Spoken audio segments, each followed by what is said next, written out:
Сәлем достар, сіздермен бірге үшті графика атасы Дансай Бағлан.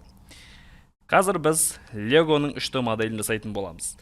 Легоның жалпы не екенін барлықтарыңызға мәлім деп ойлаймын. Бұл атақты ойыншық шығаратын ойыншық бренді, яғни әртүрлі конструкторлар жасалады осы брендтің негізінде.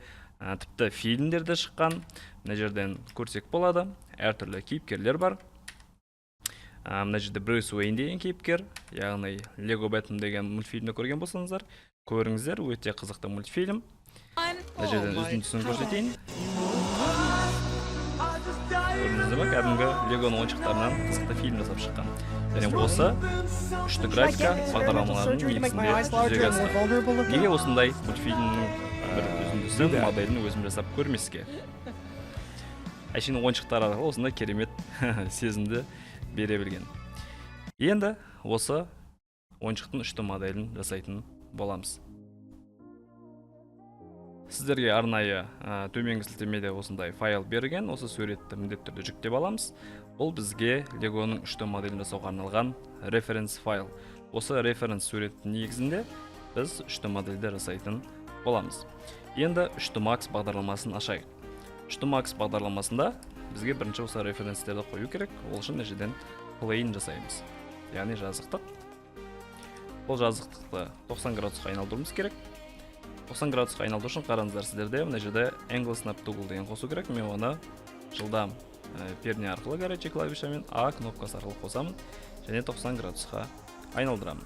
Жоғарғы көтереміз. Шамамен осындай биіктікке қойсақ болады. Енді осы төртбұрыштың размерін, яғни мына суреттің размерімен негіздеуіміз керек. Ол үшін тышқан оң жағын басамыз, астында свойства деген болады. Менде ағылшынша properties деп тұр.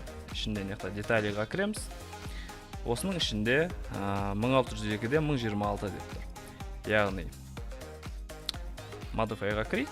Мына жерде ұзындығы бізде 1602 болу керек. 1600.2 деймін. Екіншісі бізде 1026, яғни мына жерге 1026 деймін. Енді мына жердегі суретті аламын да, яғни мына жерден жазықтыққа жақтырып қоямын. Сол кезде бізде көзімізге көрініп тұрады. Енді осыны артқа қарай жылжытамын. Бұлайынан мына жерде Modify панелі бізде қосылып тұр.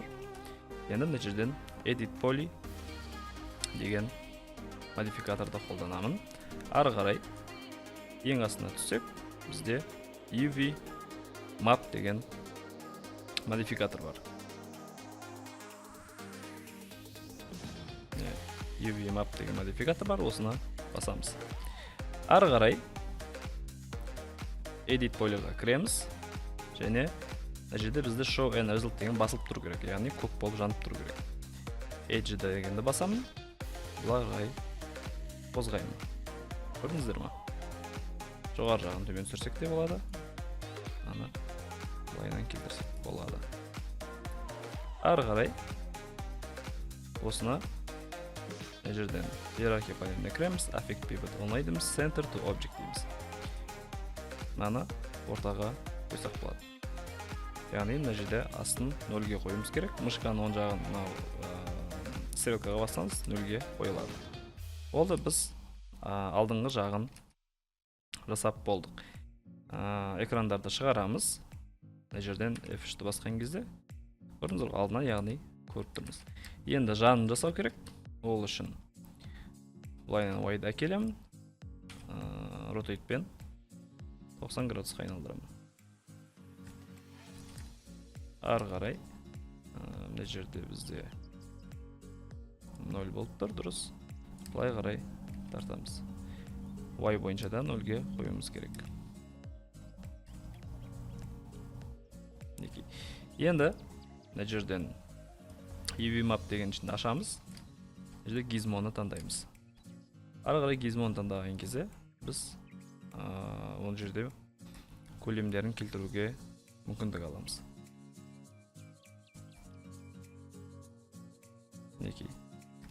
Енді екеуін алайық, бұны тіпті үлкейтсек болады. ол үшін scale'ды аламыз және мына жерден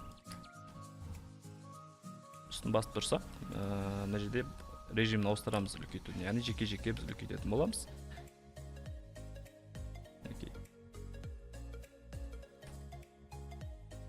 Жоғарыға көтерейін.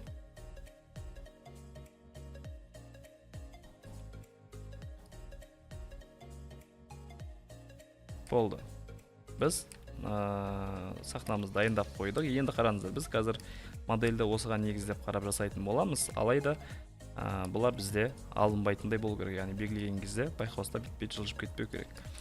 Сол үшін шыққан оң жағын басамын. Object Properties'қа кіремін. Ары қарай Show Frozen Angry дегенді алып тастаймыз. Және OK'ді басамыз. Шыққан оң жағын басамыз, Freeze Selection басамыз. Енді бізде қатық қалды. Осымен біздің сахнамыз дайын. Келесі сабақта модельді жасауды бастаймыз.